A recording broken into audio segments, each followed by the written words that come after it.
Hello, Carmichael here with the next installment in my Singularity series of AI Insights.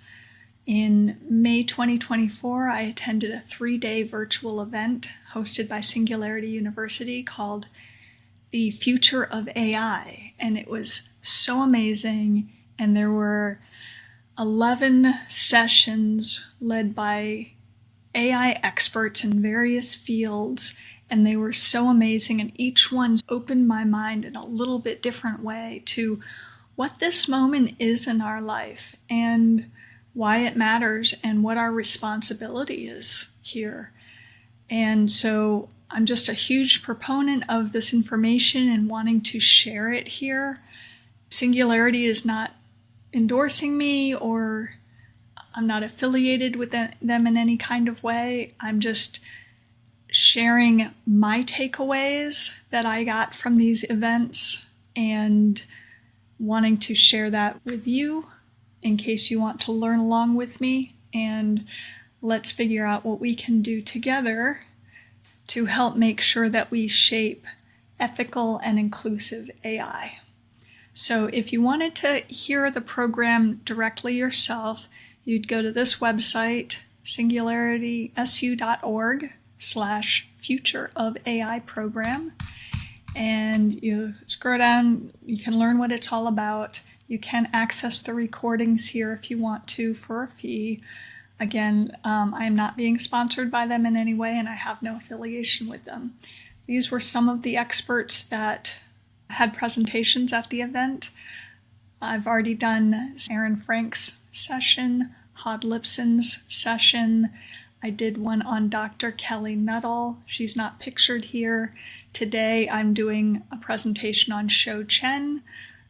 Her presentation was on investing in AI, past, present, and future. And basically she is a venture capitalist who focuses on early stage startups.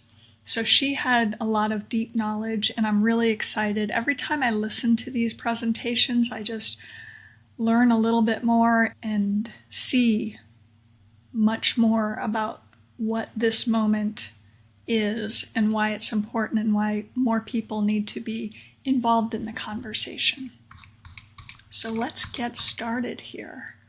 Oh, before I forget, at the end of this session, I'm going to do a little ChatGPT demo of a use case that could be interesting to you. I am basing it on the topic of this conversation on investing in AI, or investing in startups anyway. And I think it's going to be fun. I guess we'll find out together, and I hope you will stick around to see that. So again, these are my insights and my takeaways from this event. I was just excited to share my opinions, my takeaways, and my fresh perspectives. I am not an expert. I'm learning about this all now, and hopefully just wanting to share my enthusiasm and bring other people along for the journey. Today's session is going to be insights from Shou Chen's presentation on investing in AI. This is Shou Chen. She is a general partner at IOVC and focuses on early stage startup ventures. Areas of expertise include exponential thinking and founder conceptions, innovation, transformation, distributed ledger technology, artificial intelligence, leadership. She is amazing, and I highly recommend you check out her presentation. But in case you want to learn a little bit about it with me first, Shou started her presentation by inviting us to think about startups as hypotheses. And basically she's saying every startup is a hypothesis, and startups will propose assumptions about the world and run experiments to test these hypotheses. And she also invited us then to think about investing as a process to run efficient experiments and test hypotheses about a future world. And ultimately, the goal of investing is to test these experiments and discover truths about the future through the startup process. And when she shared this, my mind just really made a quick connection to my mission, which is partly, yes, to raise awareness and bring more people into this conversation about ethical and inclusive AI. But also it's about sharing my perspective that intuition is going to be the very much desirable skill of the future. As I see it, we've lived in a world that has favored learned knowledge over intuitive knowing. And I feel like that dynamic is quickly shifting.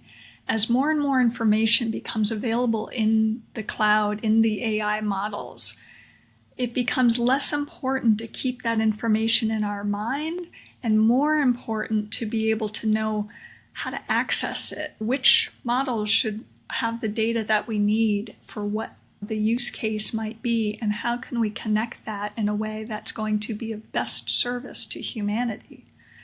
So I feel like that is a skill that is uniquely human, and that's why I feel like this is the one thing that we bring to the table that is going to be needed more than ever. And so as Shou is talking throughout this presentation about investment as a process, I want to invite you to think about intuition as a process to help test experiments and discover truths about the future through the insight process. So that's what this slide is, just saying every insight is a hypothesis, and we use our intuition to test and experiment and discover truths. So the meat of the presentation, she presented a case for investing in AI from the past perspective, a present perspective, and a future perspective. And the things from the past are pretty much still true of the present and future, but they have shifted in just really important and interesting ways. And so that's what we're going to talk about. We're going to start here with the way that we have been doing it, and then go from there. She invited us to think about not just about investing in a company or a person, but think about investing in the ecosystem. And this ecosystem consisted historically of universities, companies, and investing firms. And so basically somebody would start in a university, they would then get a job and work in a company, and then eventually they would quit their job and they would seek out funding from a venture capitalist as a startup to develop their experiment, their hypothesis. And that's pretty much how it's always gone. And the three key pillars, especially concerning AI, where startups are building, are data, hardware compute, and algorithms. And we're going to look at each of those separately. So when we talk about investing in data, we're talking about leveraging unique data sources. How do we leverage more unique data sources that previously weren't even possible? And in one of my other presentations, videos, I talked about how we can't really do anything in our lives without leaving some form of digital profile footprint that is giving data about us to some data bank somewhere. And as more and more of these technologies are available, we're getting more and more unique data sources. And how do we use those? There's also this idea of crossing data silos. How do we integrate old databases for cohesive insights? And how do we manage and leverage existing data for unique insights? And then I like to throw in there this idea of how do we ensure that we're investing in technologies that promote ethical and inclusive AI databases, data models. When we talk about the second one, which was the hardware compute, we're focused on energy efficiency in the hardware. And that's also focused on how are we addressing the challenges and opportunities for data storage. We need to have efficient and scalable storage solutions for all of this new data that we get. And then obviously we also have to talk about sustainability into the hardware compute investments and making sure that it's viable and environmentally responsible in the long term. In terms of the third one, the algorithms piece, this is really focused on AI learning over time to become better at recognizing patterns and generating insights. What advancements are being made to recognize complex patterns, and how are algorithms evolving to generate more actionable insights? Now that we have the three pillars of investing, now we have to evaluate what those opportunities are. And you might look at it from a problem-solving perspective. What problem is it addressing? You could look at it from a solution-building perspective, and you can also evaluate it from what are their unfair advantages. These criteria can be used to evaluate the entrepreneurial projects as well as the intrapreneurial projects. She made sure to mention that sometimes these aren't always just people trying to do a thing on their own. Sometimes you're a person in a company and you see a need in your department, and so you might want to think about that as a little micro startup within an organization to help solve that unique environment's challenge.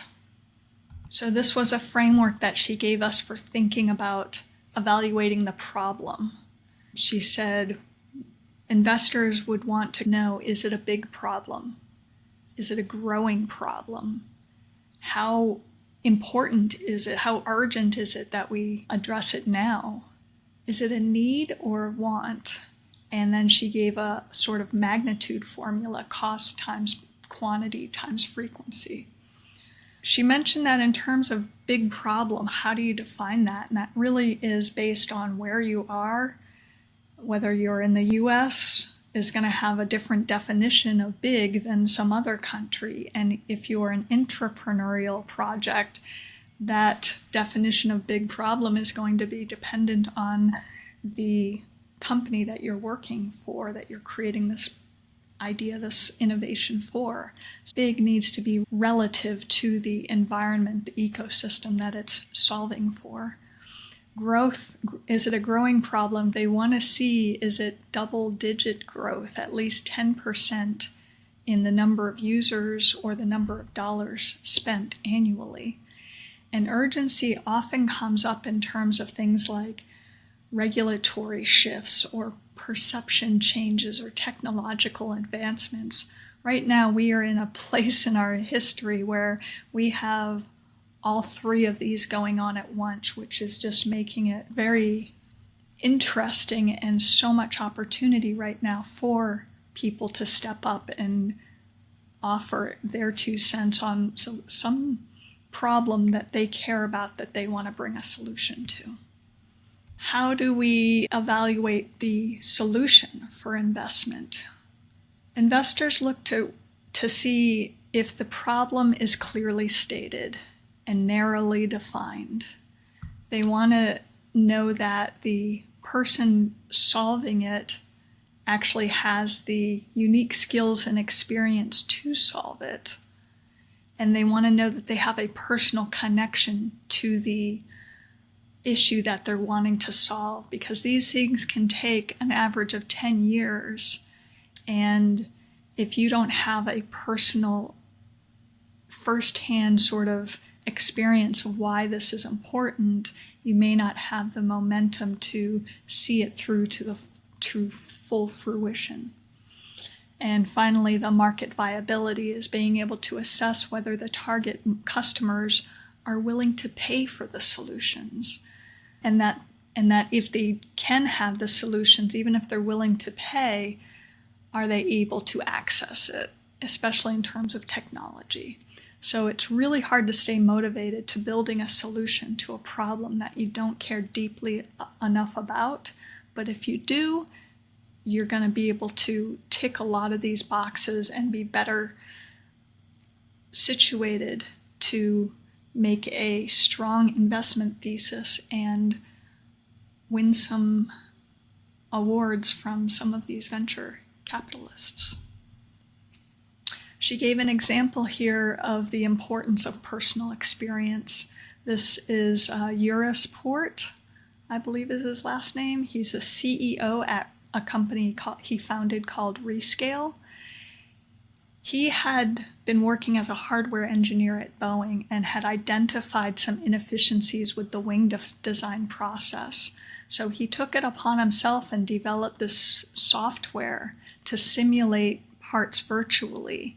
And it was going to save the company so much money and so much time in R&D. But when he brought it up the food chain, the upper tiers said, I love the idea. We're not a software company, so we can't proceed with this. So he took that information and that feedback, and he ended up starting his own company to go ahead and make this product. And the initial success was that Boeing became his first paying customer. Ultimately, he ended up expanding into other aviation companies like Airbus and aerospace like NASA and SpaceX. And then he expanded into diverse industries. So advanced manufacturing and automotive and academia and financial services and biopharma. So he started scaling it horizontally. And then he even got to this point where he was asked to create some virtual simulations in drug development during the COVID pandemic. So leveraging that personal experience to identify and solve niche problems and then scale these solutions across multiple industries is really the dream of every founder and every venture capitalist. I'm going to give my own little use case example here. So I had some personal experience in the fall of 2023. I was just playing around with ChatGPT for my own personal needs and ended up uncovering a lot of biases and blind spots that had been keeping me playing small and not really stepping into my life as fully as I could. And I had been trying to solve this sort of puzzle in my life for, I'm going to say, 40 years. And so over the course of 4 months, I got so much clarity and so much mind shift and expansion just by playing around a little bit with ChatGPT. And I said, if that can happen for me, that can happen for anybody. That is my hypothesis. And so now I started an experiment where I'm teaching intuitive prompt design. This is a skill. If you think about conventional prompting, this is more intuitive prompt design, and it's at first focused very much on let's getting clear within ourselves, but once we have that clarity, we can then apply it to the world in a way we've just not really been able to systematically accomplish before and apply before. So this is my hypothesis. It's so important to me. I have a personal experience with it. Basically, we're simulating with ChatGPT. We're getting a lot of adaptability and developing our intuition. We're able to identify gaps and create strategies, pivot strategies promptly. And this has created what I'm calling the systematic exponential transformation, where most people are using these language models to achieve faster, more efficient content creation, for example, or product ideation. I'm using it to achieve faster, more efficient insights and solutions. And now I can scale those solutions to other aspects of my life.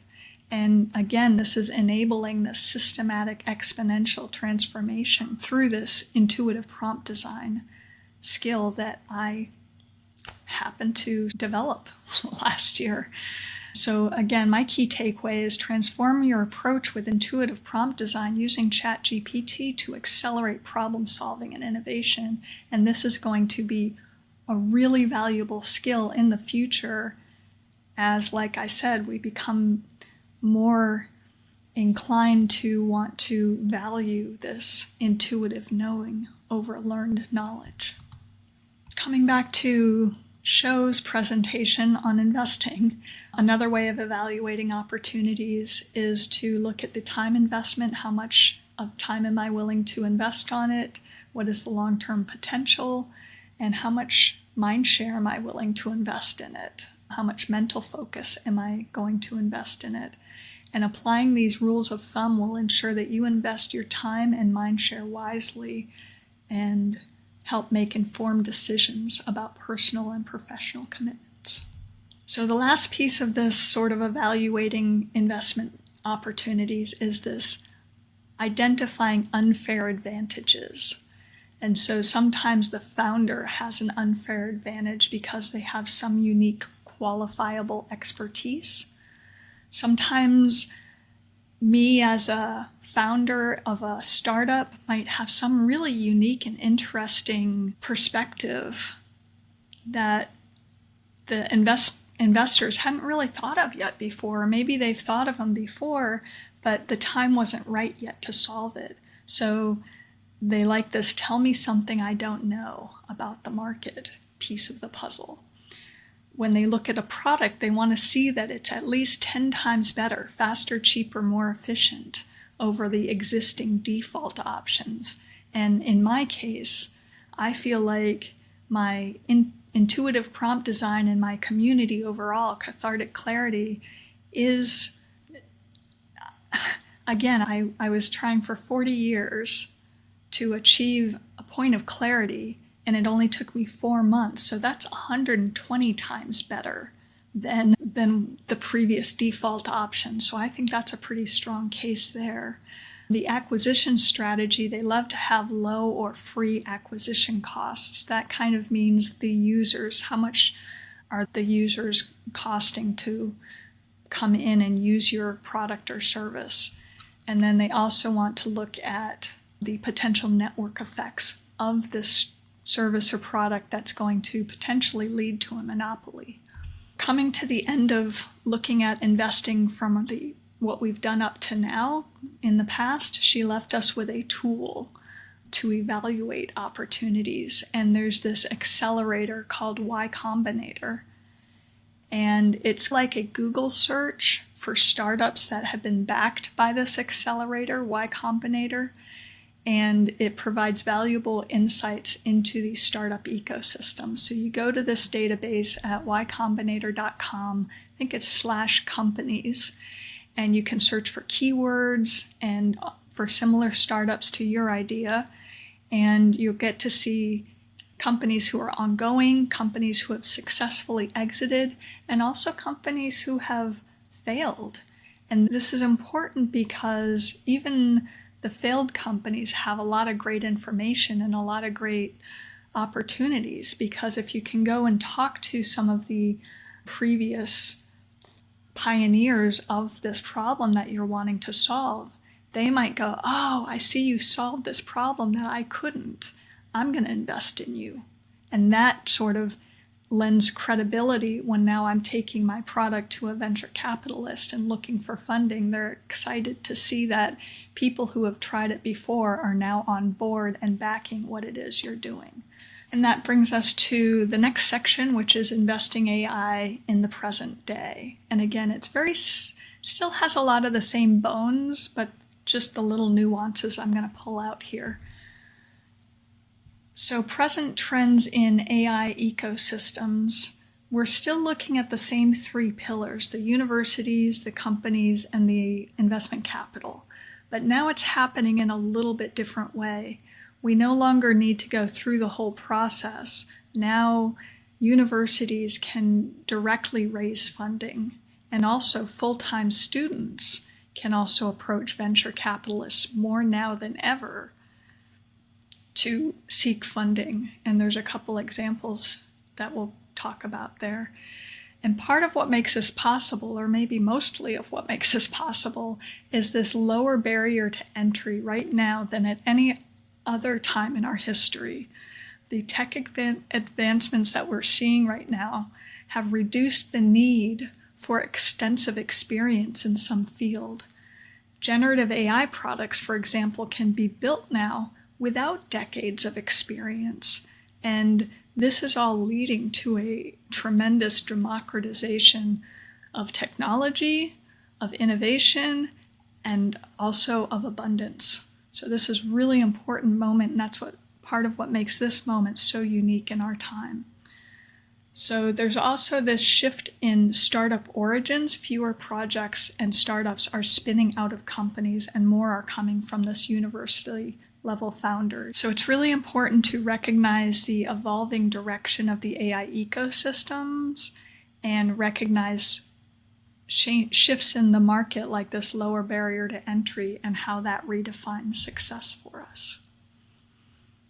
Shou had shared this slide, which I'm still digesting. There's so much information on this slide that I just had to share it. Basically, it's showing over time what our expectations are.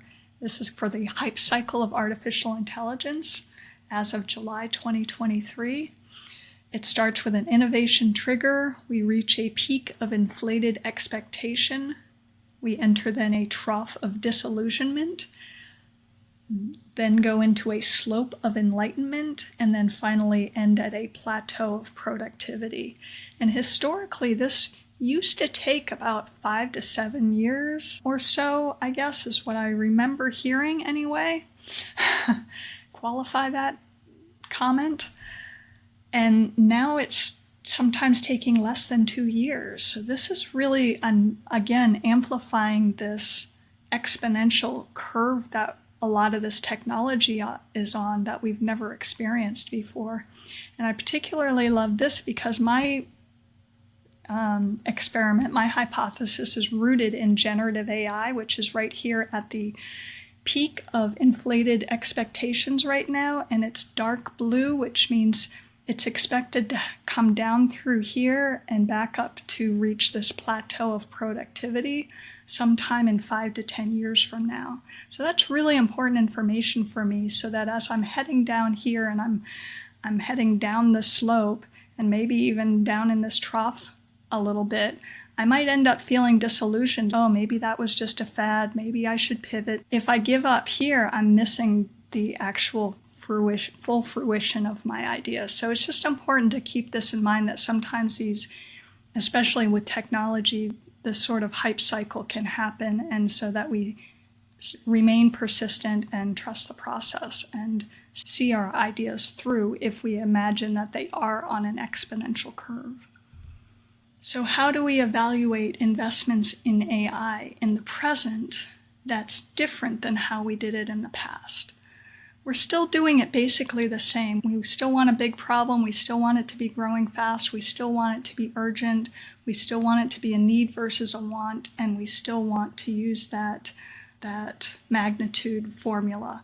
But more now than ever, they want it to be not just a big problem, but a bigger problem, more significant problem, larger scale issues. They want it to be growing even more rapidly than they had in the past. And they really are looking for that urgency about why now and why this. So that's what has shifted a little bit from before. Why has it shifted in this way? One example she gave was ChatGPT. This product was the fastest product to reach 100 million users in less than 2 months. Before that, TikTok was like 9 months, and that one seemed pretty crazy. But for ChatGPT to achieve it in 2 months, unprecedented. And so it's also creating this very competitive landscape. There's so many more products that are being pushed out every single day, and you've got to compete against all others in reaching the market quickly and establishing yourself as a leader.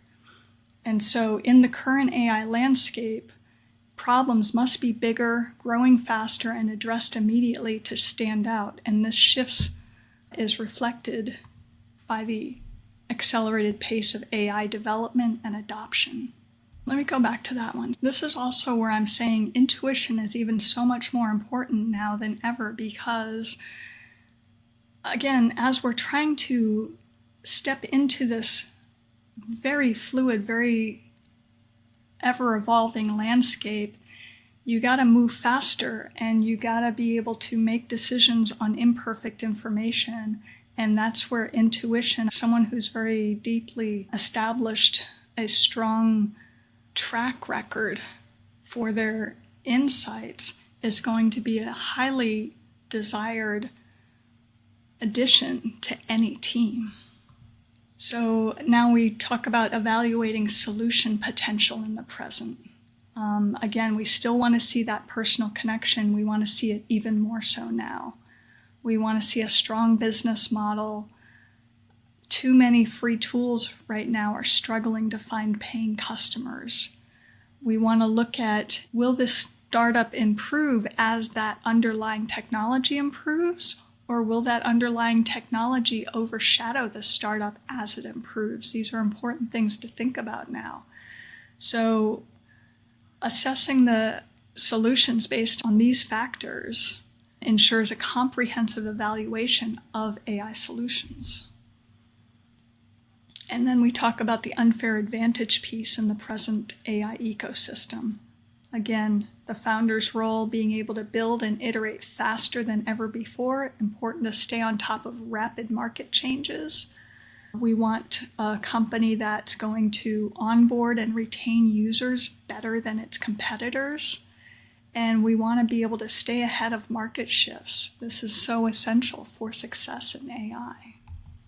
One of the anecdotes that she brought into the presentation was from Jared Friedman, who is a partner at Y Combinator. I've talked about that accelerator before. I believe this was a quote from last year where he had said 2 years ago, only 10% of Y Combinator batch was college students or new grads, and the last batch was 30% college students or new grads. So because of AI, it's the best time in a decade for college students to start startups. This unfair advantage now hinges on rapid iteration, market awareness, and strong product performance, with younger founders leading the way. So to wrap up the present portion of the conversation, she gave this practical tool for evaluating present opportunities. It's a way to see where your idea might stack up against funded startups to ensure that you evaluate yours based on real-world benchmarks. And so it outlines business functions and engineering functions and the different sort of disciplines that each one is in and who they are. And this was created by our friends at TrueWind. So that brings me to the investing AI in the future. Again, the framework is still the same, but how it's being applied is just a little bit different. So the 3 pillars, they're still there, the universities, the companies, and the investment capital, but that's developing in new and interesting ways. And one of those interesting new ways is the rise of what's called a fractional founder. These are people who have built side projects while maintaining their full-time jobs or studies. And this trend is going to allow more flexible and diverse entrepreneurship in AI, allowing people to gain traction and prove their hypothesis before ever leaving their primary commitments. And so Shou mentioned that sometimes there are biases against fractional founders where a venture capitalist might look at you and say, if you're not willing to quit your job and go all in on it, why should I invest in it?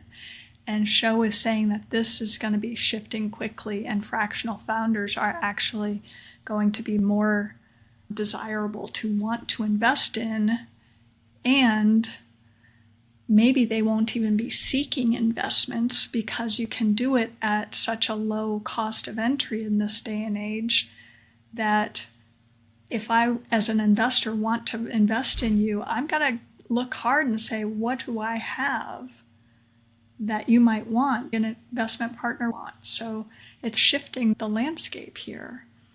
Essentially, there is a decreasing need for outside capital. Starting a company is cheaper than ever. And early customer revenue can sustain growth without that dilution. So key questions for investors is, why does the founder even need external capital? And again, what can I bring to this equation that's going to help the cause? AI opportunities. In the past, it really centered around those three core areas: the data, the hardware, compute, and the algorithms. In the present, it's really expanded into diverse sub-applications built on top of these innovations. And then in the future is going to be very largely dependent on individual investment theses. And that's because we're entering the unknown. The things that we're wanting to create solutions for are going to be using technologies that may not have even been invented yet. And so this thesis is becoming even more important.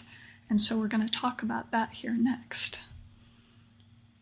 So defining your investment thesis, this is a set of questions, fairly intuitive if you ask me, but important to see them all together, to consider: who are you investing in?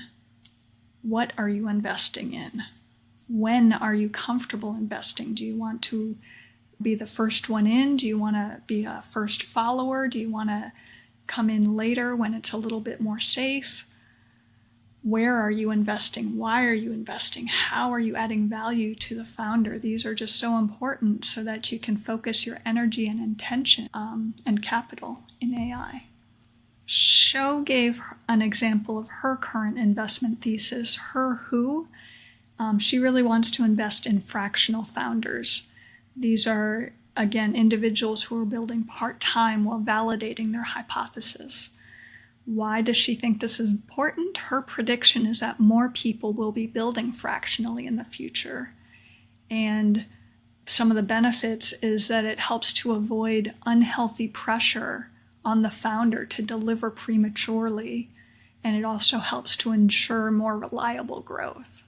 Supporting fractional founders aligns with Shou's belief in validating hypotheses and building traction before full-time commitment. An example of this is this who piece of the puzzle. There was a student in Shou's entrepreneurship class, sophomore in college. He was 19 years old, and this started as a semester project where ChatGPT was here and he had this blank page problem. He didn't know what to put in.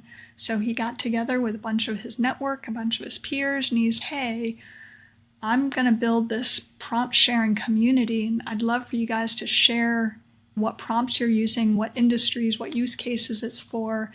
And it just blossomed so quickly and ended up being valued at $80 million. So he put his education on hold to go ahead and run this company full time. So it had basically, one of his unfair advantages was he had zero acquisition cost because he leveraged his peer network for rapid traction and growth. And he also had the scalability piece where the potential anyway, where as ChatGPT evolves, his success could also evolve. And so that's some of the pieces of the puzzle, plus he had this personal connection to the problem that he was solving. So all of this together made for a tremendous investment that people obviously valued very highly. Another investment on the what am I investing in? Basically, this was an investment in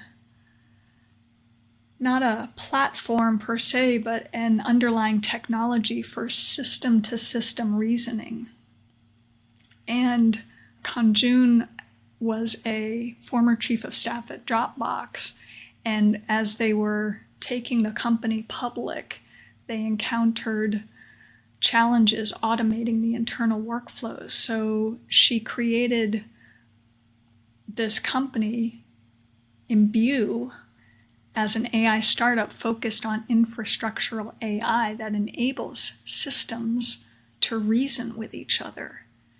And it was such an amazing sort of investment because it wasn't just targeting one specific application, but it was this underlying technology that could be applied dynamically to many different industries and very much urgently needed in this super exponential evolving landscape that she ended up raising her funding and became the first female founder to run an AI startup that became a unicorn, which is basically meant that it was valued at $1 billion.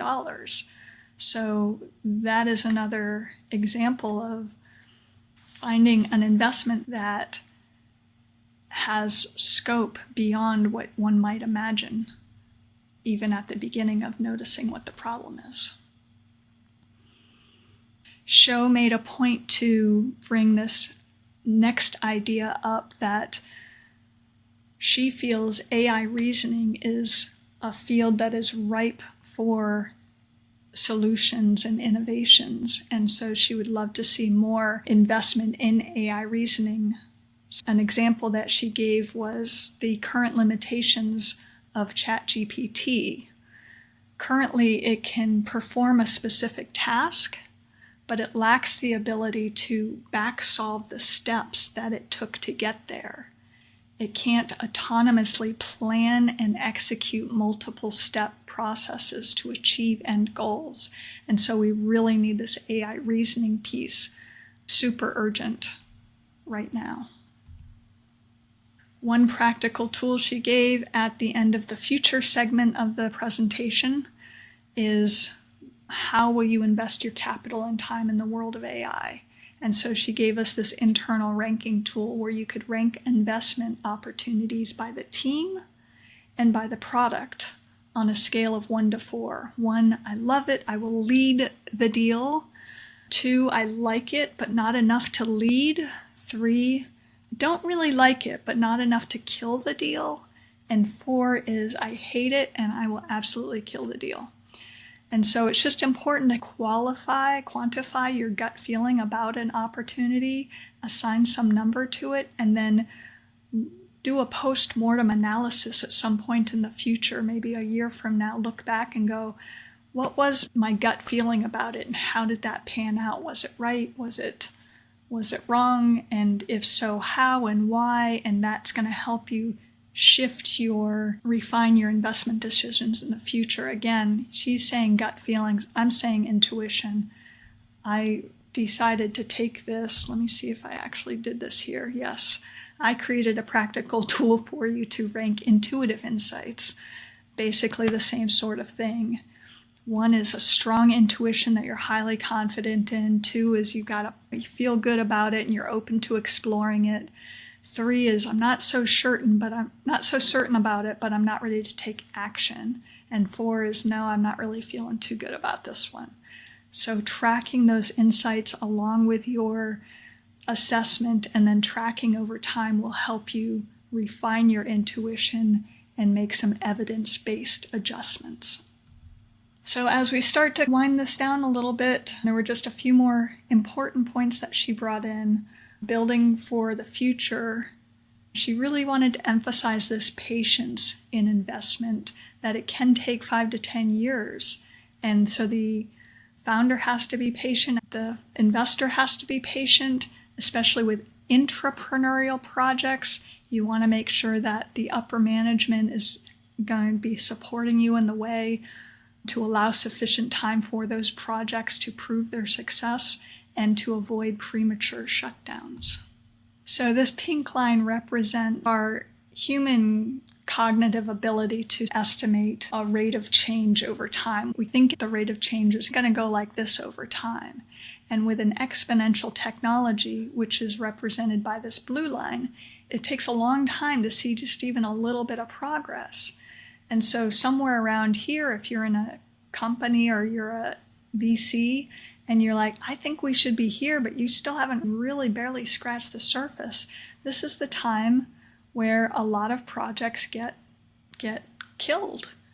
And it's really difficult to predict a lot of times whether a project is on an exponential curve or not. But if you know that it is, and you have that patience to see it through, you will likely cross this threshold where the expectations continue to go like this, but now the actual outcome starts going sharply up, and it's difficult to predict when that will happen, but it results in all this amazement and opportunity that is well worth the wait if you can manage to get the patience to get there.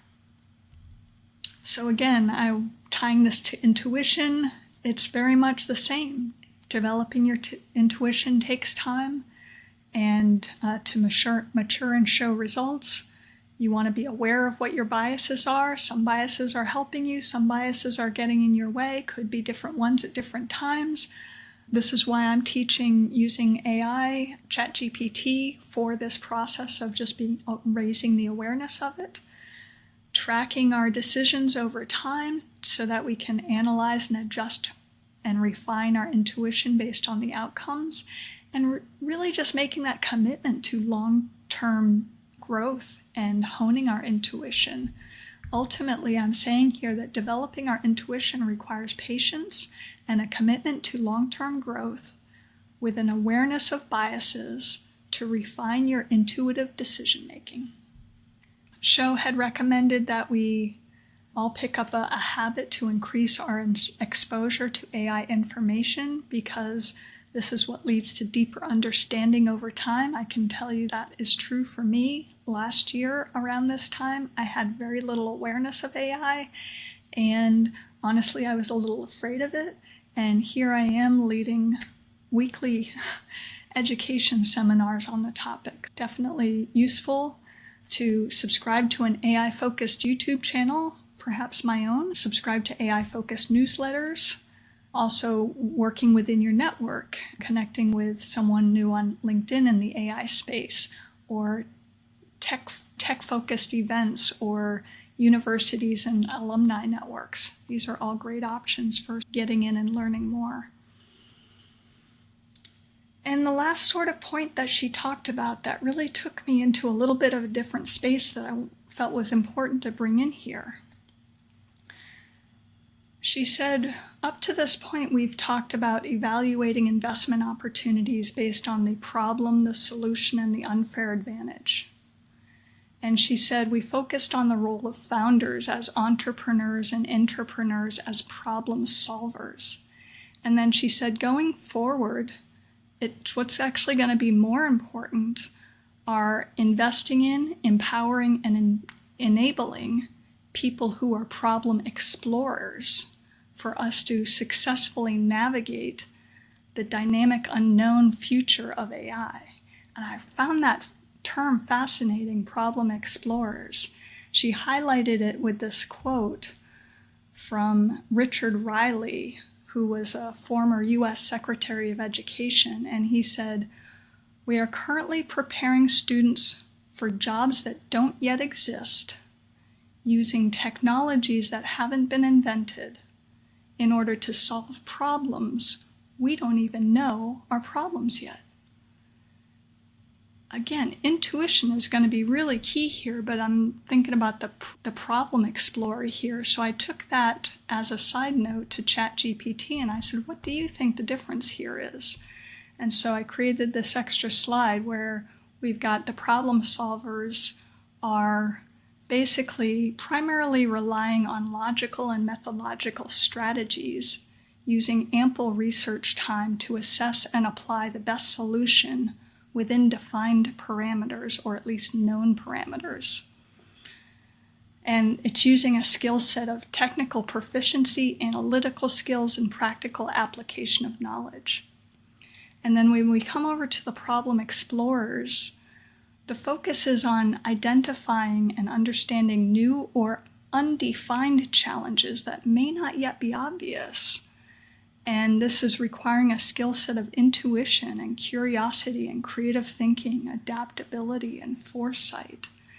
And basically this intuitive knowing is a strong reliance on intuition to navigate ambiguous and fluid situations effectively, revealing innovative solutions aligned with human-centric values. So in my opinion, intuition is the key to sensing unseen opportunities and connecting disparate, future-focused ideas to thrive in a rapidly changing landscape. Quick wrap up. This is an exciting time for AI to learn how to invest your time and money into the future, to embrace the opportunity and explore and solve emerging problems. And of course, last of all, please join me in my community to learn important new skills like intuitive prompt design to successfully navigate the future. So are you still here? I thank you so much. I appreciate your time. This was a bit longer than I planned, but I do have a fun little bonus here for you. I promise it won't take but a few minutes. Fun little use case for ChatGPT. I'll put some links down below if you want to connect with me through my website or through my community. And my call to action, as always, get involved, share your story. Humanity needs your voice. So now we're going to come over here to ChatGPT, and we are going to have a little fun.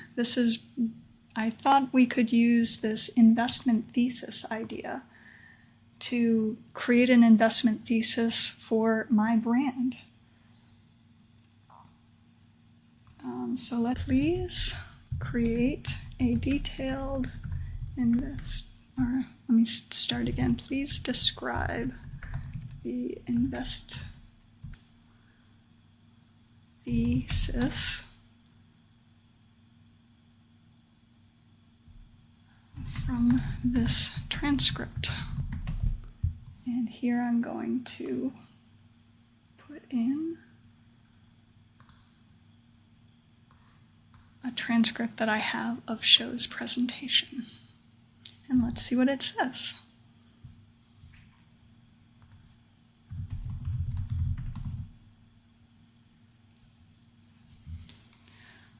Startups as a hypothesis, ecosystem investing, 3 key areas, yes.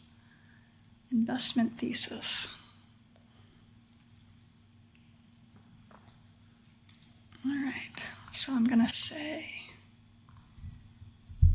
using the investment thesis from the transcript, please create a thesis for my brand.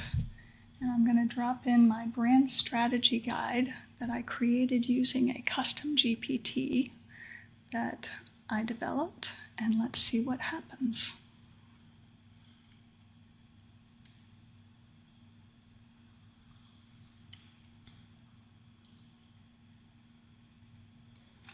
Okay, Cathartic Clarity addresses a significant and growing need for personalized, accessible, and ethical personal growth programs. Offers a unique solution by integrating generative AI with personalized self-inquiry practices, fostering autonomy and meaningful transformation. Yes. My unfair advantage. I have a personal connection. I have a deep understanding of the target audience's pain points. I use generative AI for unprecedented personalization. I have a scalable business model. I leverage cutting-edge AI technology to provide unique insights. I have a community for collaborative and supportive network. These are all great. Future predictions, increasing demand for personal growth, technological advancements, expansion opportunities, founder characteristics, belief in the founder's vision and personal connection of the mission. This is so fun. And it's fun because I never really imagined myself even getting to a point where somebody would be interested in investing in me or scaling it to that sort of bigger landscape. And just even running through this as just a fun little exercise, all of a sudden I'm like, wow, I think I've been selling myself a little short and playing a little small. Maybe I got to rethink some things here. So again, I highly recommend you check this out and give it a shot yourself. If you want help building a brand strategy, I have a GPT. Email me, let me know. I can send you the link and give you some instructions for how you can use it to create your own. Anyway, thanks. I appreciate you, and I will see you next time. Bye.